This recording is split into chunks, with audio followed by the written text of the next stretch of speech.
Questions? Michael. Thank you, Mr. Chairman.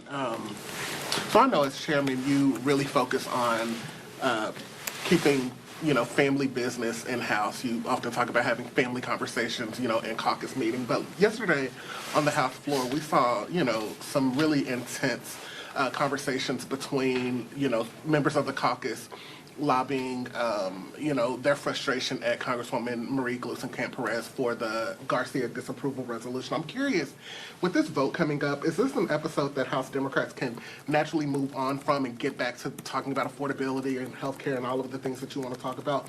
Or will there be some residue that you all will need to work behind the scenes to address before going forward? Well, I always respect that members have different viewpoints on issues. That's the difference between the Democratic caucus and the Republican conference. We're a coalition. We're a community. We're not a cult. We all just don't have one view if one person says we have a view.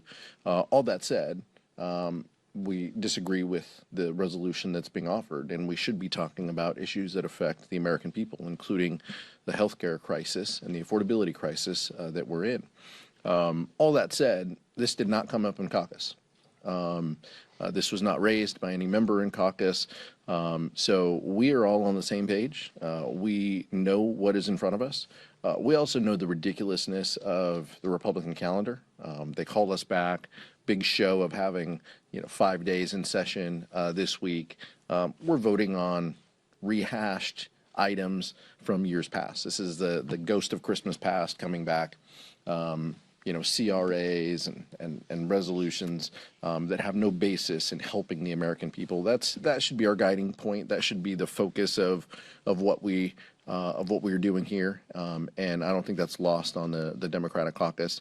We're united. We're focused. We also know that in 50 weeks we'll have a true test of where we are, and we need to keep our eye on that ball and make positive change for the American people, and that can only happen with true accountability and oversight that we will do when we are in the majority.